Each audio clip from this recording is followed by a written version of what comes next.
Bonjour et bienvenue à cette édition de À télécharger. Je suis votre hôte Dave Richardson et c'est l'heure du super mardi de Stu, édition du mercredi avec notre Stu préféré, Stu Cadwell. Stu, comment allez-vous? Super Dave. On a déjà rompu notre résolution du nouvel an, si je comprends bien, celle de n'enregistrer que le mardi.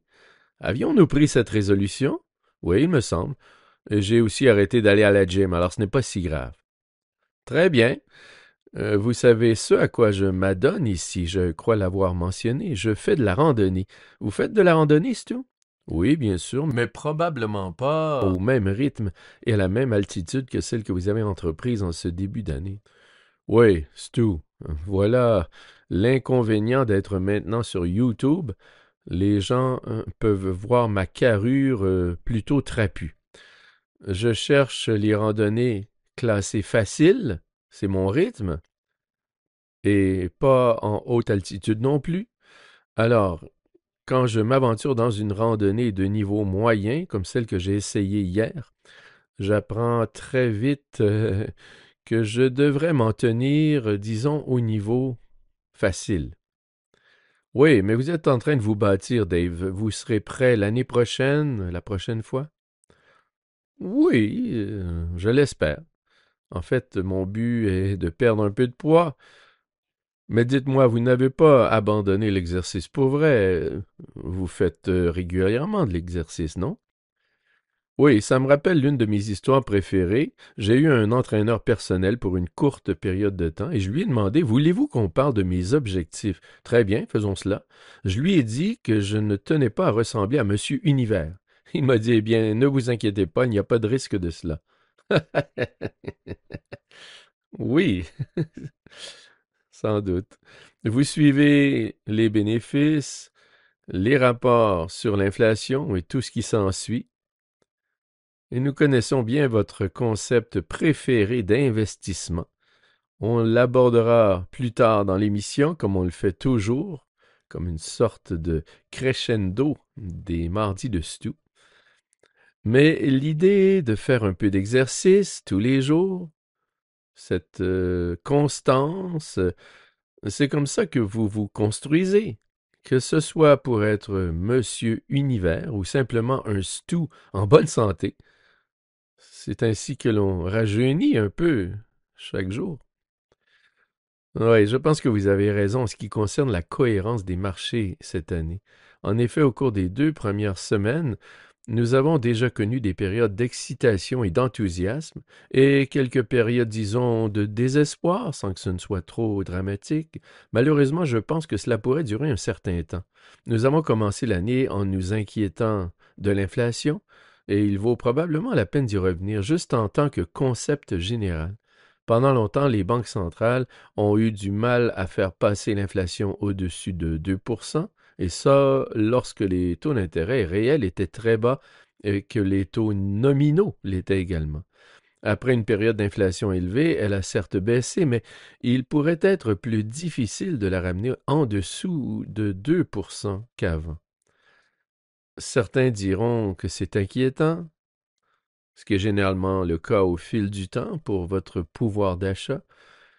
Mais ce qui importe dans ce contexte, c'est que les taux d'intérêt réels se situent autour de 2%, ce qui est plutôt bon, historiquement parlant. Il s'agit certainement d'un chiffre qui, si l'on considère l'ensemble de l'encours de la dette, permettra de gouverner l'économie dans une certaine mesure. Les taux d'intérêt réels sont donc assez attrayants, mais au début de l'année, les gens s'inquiétaient d'une réaccélération de l'inflation, d'où cette inquiétude de la voir revenir en dessous de 2%. Il y a donc beaucoup d'inquiétudes sur le marché en peu de temps. Le rapport sur l'inflation a été publié. Elle était toujours supérieure à 2%, mais pas aussi pire que ce à quoi les gens s'attendaient. On assistait alors à un rallye de soulagement. C'est ce que nous avons observé sur divers marchés. Soit l'enthousiasme est intégré et disparaît rapidement, soit l'angoisse est intégrée et se dissipe elle aussi rapidement. Nous l'avons vu au salon, j'allais dire des ordinateurs, ce n'est pas le bon mot. Nous l'avons vu au salon de l'électronique grand public. Certaines actions étaient très fortes, il y avait beaucoup de choses intéressantes à voir, mais apparemment pas au niveau de l'excitation première. Aucune action liquidée, nous avions quelques inquiétudes concernant l'inflation, ce n'était pas aussi grave. Les obligations se sont redressées, les actions qui en bénéficient se sont redressées. C'est ainsi que la macroéconomie a démarré l'année. En tant qu'investisseur, l'une des choses que l'on essaie toujours d'examiner est ce qui est stable au cours de ces périodes. Cette année, ce sont les valeurs financières qui ont probablement été les plus stables. Or, les valeurs financières sont souvent l'indicateur avancé des marchés. Si l'on s'inquiète pour le crédit, si l'on craint un ralentissement, ces valeurs ont tendance à être comme le canari dans la mine. Elles ont tendance à se retourner en premier. Et malgré toute la volatilité que nous avons connue, même au cours des 2 premières semaines, elles ont affiché des performances relativement régulières. Bon nombre des grandes entreprises ont publié leurs résultats aujourd'hui et les chiffres sont assez bons. Et non seulement les chiffres étaient solides, ce à quoi les gens s'attendaient, mais les prévisions étaient également très raisonnables. L'une des principales raisons est la pente de la courbe des taux. Nous avons parlé d'une pente positive de la courbe des rendements. Aux États-Unis, nous constatons que certaines estimations des revenus nets d'intérêt commencent à être légèrement revues à la hausse. Le revenu net d'intérêt est la différence entre ce que les banques reçoivent sur leurs prêts et leurs titres et ce qu'elles paient en dépôt. Cette différence est fortement influencée par la pente de la courbe de rendement. Ce résultat est positif. Ensuite, l'activité des marchés de capitaux a été robuste. La plupart des commentaires concernant les pipelines sont toujours très bons. Les valeurs financières ont donc été constantes tout au long de l'année et certaines d'entre elles se sont envolées à la suite de la publication de bénéfices élevés aujourd'hui. Chaque fois que quelque chose explose, il faut le réexaminer un peu. Mais d'une manière générale, compte tenu du contexte économique, ce n'est pas une mauvaise configuration. Oui, c'est vrai. Depuis l'élection, nous avons également constaté que ces actions ont connu une forte hausse dans les 2 jours qui ont suivi l'élection. Puis elles se sont tassées. Nous entrons maintenant dans l'année en cours. Je pense qu'il y a eu des inquiétudes concernant l'inflation, le nombre de baisses de taux d'intérêt et leurs effets sur l'économie, ainsi que différentes choses concernant les rendements. Mais en fin de compte, vous avez les rapports aujourd'hui, les rapports sont solides, les perspectives sont bonnes. Vous avez dit il y a quelques épisodes, je crois, que vous étiez à une conférence bancaire et que vous avez entendu certains dirigeants de banques canadiennes qui avaient aussi des choses positives à dire sur l'année à venir. On commence à assembler les pièces du puzzle et il arrive un jour, comme aujourd'hui, où tout à coup on se rend compte que l'inflation n'est peut-être pas aussi grave qu'on le pensait, les taux baissent un peu, puis les banques publient leurs résultats et nous assistons aujourd'hui à un rallye fulgurant après 2 premières semaines plutôt mitigées et assez calmes sur les marchés. Oui, c'est tout à fait exact. Je pense qu'avec l'investiture de Trump la semaine prochaine, il y aura beaucoup de discussions sur la façon dont la réglementation pourrait s'assouplir un peu. Y aura-t-il davantage de fusions et acquisitions? Même dans les banques, certaines règles en matière de capital pourraient être plus claires et elles pourraient être un peu améliorées car une banque qui dispose d'un excédent de capital peut évidemment le restituer aux actionnaires ou l'utiliser pour accorder davantage de prêts. La toile de fond de l'économie reste donc plutôt bonne. Ce que nous essayons toujours de mesurer sur le marché boursier, c'est l'importance de ce qui est pris en compte dans le bon côté des choses et si c'est suffisant ou non. Et j'ai le sentiment que nous allons entrer dans une période de rotation, peut-être un peu plus agressive que par le passé, entre certains de ces changements de sentiments. Eh bien, c'est justement ce qui se passe et nous en avons beaucoup parlé à mesure que les valorisations continuaient d'augmenter. L'un des facteurs qui accroît la volatilité est l'augmentation des valorisations. Les attentes sont plus élevées lorsque les valorisations sont plus élevées. Il est plus difficile de répondre à des attentes plus élevées, de sorte que toute déception crée un trou d'air au niveau de l'action. Et donc, encore une fois, alors que nous recevons les nouvelles, alors que nous attendons de voir comment tout se passe avec ces valorisations élevées, eh bien, toute nouvelle qui n'est pas bonne va créer cette volatilité. Ensuite, nous devons accepter le fait que nous avons eu 2 très bonnes années pour les actions. Cela ne veut pas dire qu'il ne peut pas y avoir une autre bonne année, mais il est plus difficile d'avoir une année à plus de 20% quand on regarde les données historiques et ce qui se passe après 2 années comme celle que nous venons de vivre et le genre d'année qui va suivre. Oui, je pense que c'est un excellent point. L'analogie qui me vient à l'esprit, c'est lorsque vous pensez à votre régime alimentaire ou à votre budget nourriture. Nous devons tous manger. Moi, il se trouve que j'adore le filet mignon. Je pourrais manger du filet mignon 7 jours sur 7, mais si le filet mignon coûte 60 $ la livre, je ne vais peut-être pas en manger tout le temps. Je peux trouver l'équivalent, je peux trouver un bon contenu nutritionnel, je peux trouver des aliments savoureux, mais je peux revoir mon régime alimentaire. Je peux trouver des aliments différents qui donnent le même résultat à un prix différent. Et je pense que c'est ce que les gestionnaires de portefeuille font activement. Quand on parle du marché boursier versus le marché d'actions, il s'agit au fond d'un commentaire sur le fait que j'ai besoin de manger.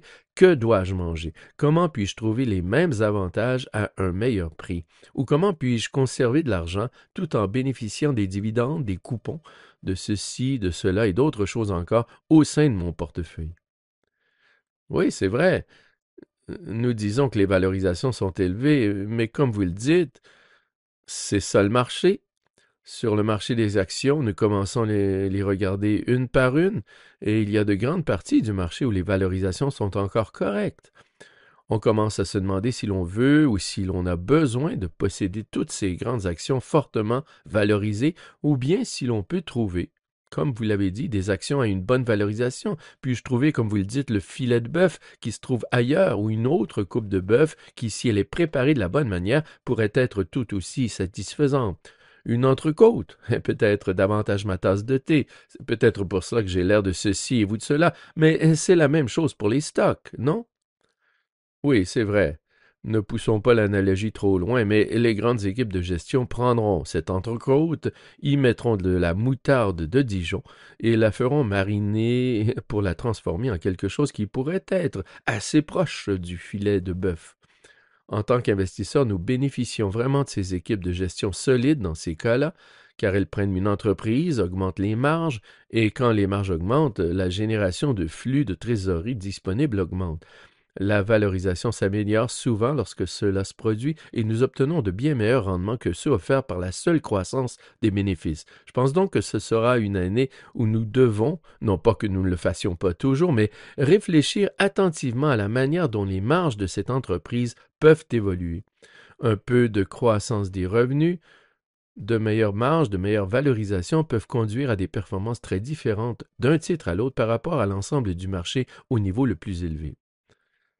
Mais ce n'est pas que vous ne fassiez pas toujours ça, c'est juste qu'à différents moments du marché, la valeur ajoutée que vous obtenez en faisant tout cela en termes de rendement est renforcée dans une période comme celle-ci.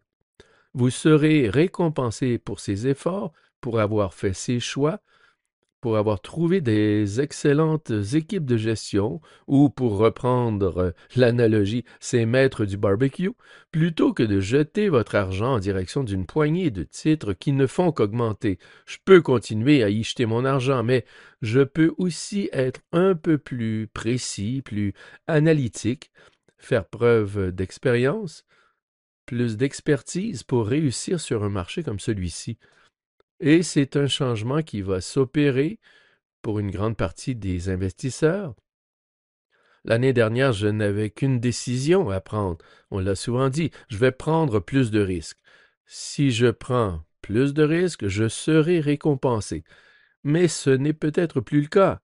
Aujourd'hui est peut-être une exception, mais depuis le début de l'année, ce n'est pas le cas. Il a fallu choisir. On verra bien. Au terme des 2 nouvelles années, peut-être que si je prends plus de risques, je vais gagner.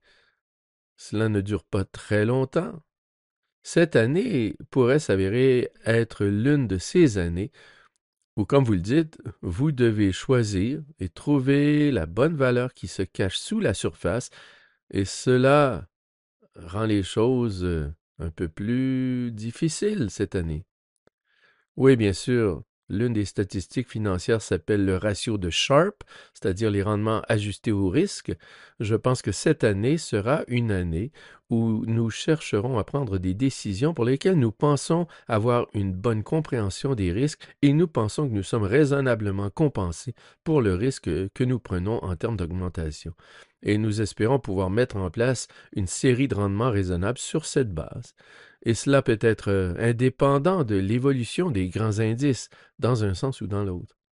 Ah, voilà pourquoi cet investisseur à qui je parlais l'autre jour m'a dit « J'adore Stu Kedwell, j'adore les mardis de Stu, ce type est vraiment très intelligent, très sharp. » C'est de cela dont il parlait, non?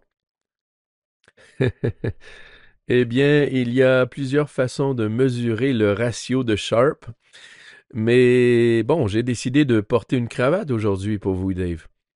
J'ai déjà dit que vous aviez l'air sharp. Le ratio de Sharpe s'applique à Stu. Il a un ratio de Sharpe élevé. Alors, Stu, lorsque nous entrons dans un marché, et ce sera ma dernière question parce que nous avons été un peu longs aujourd'hui, mais c'est une question cruciale. L'autre jour, je voyais à la télé via mon boîtier IPTV, ici au Portugal, parce que je ne comprends toujours pas comment fonctionne la télé par câble classique, j'y travaille. Mon portugais s'améliore. Mais je regardais de vieux épisodes de Perry Mason. En passant, mon personnage préféré des pierres à feu était Perry Masonry. Bref, Perry Mason, lui, ne pose jamais de questions dont il ne connaît pas la réponse. Je vais donc faire mon Perry Mason avec vous dans un marché qui devient un peu plus volatile, où il est un peu plus difficile, disons, de trouver les gagnants ou les perdants. Y a-t-il une stratégie qu'on peut mettre en place, un peu comme la stratégie que vous utiliseriez pour faire de l'exercice et essayer d'être en bonne santé au début de l'année? Existe-t-il une stratégie d'investissement de ce type que nous pourrions utiliser et qui fonctionnerait dans cet environnement Stu? Vous avez une suggestion? Eh bien, il y a cette stratégie qu'on appelle les placements échelonnés, Dave. Je ne sais pas si vous en avez entendu parler. Non, non, pas du tout. Quoi? Cette stratégie arrive à faire tout cela à la fois? Oui, tout à fait. Comme vous l'avez dit, la constance est normalement une excellente tonique, en particulier dans des périodes comme celle-ci. Depuis un certain temps, les valorisations sont élevées, la qualité des entreprises est bonne, on ne sait pas exactement à quel point, mais elle est élevée. Mais la croissance des bénéfices est bonne, du moins elle l'a été pour une poignée d'entreprises. Si vous avez investi dans vos fonds par le biais de la méthode des placements échelonnés, vous avez été exposé à ces sociétés. Aujourd'hui, nous pensons que le bassin de bénéfices pourrait s'élargir un peu. Les placements échelonnés sont donc un excellent moyen de poursuivre dans cette voie. C'est un moyen d'atténuer la volatilité lorsque les prix des actifs se situent à des niveaux moyens ou supérieurs. Je ne sais pas comment vous le dites en portugais pour vous, mais c'est certainement l'un de mes préférés. Non, je ne vais même pas essayer. Je n'en sais rien pour dire vrai. Je trouverai le terme exact d'ici le prochain mardi dessus. Avant de commencer l'enregistrement, nous parlions de l'idée que je pourrais vouloir posséder certaines de ces actions, mais qu'elles sont chères. Mais je sais que je vais être exposé aux actions, et je le dis toujours, toute plaisanterie mise à part, les placements échelonnés vous donnent la possibilité de vous lancer et d'acheter les titres que vous voulez détenir à long terme pour générer les rendements dont vous avez besoin. Mais bon, il faut rester prudent, et même si les choses tournent à l'envers, vous restez discipliné. Vous en sortirez gagnant si vous vous y tenez au fil du temps. Tout à fait. Tout à fait. Si vous continuez à faire de l'exercice comme vous le faites, vous aurez droit à ce filet mignon, à condition de le faire tous les jours. sur votre vélo avec votre bandeau autour du front et vous serez chaque jour aussi sharp que vous l'êtes aujourd'hui. Stu, merci donc pour ce nouveau super mardi de Stu et nous vous donnons rendez-vous mardi prochain. Parfait, merci Dave. Cet enregistrement a été fourni par RBC Gestion mondiale d'actifs Inc. à des fins d'information seulement et ne constitue pas un conseil de placement ou un conseil financier. Vous devriez consulter vos propres conseillers juridiques, comptables, fiscaux, en placement ou en planification financière avant d'effectuer toute opération.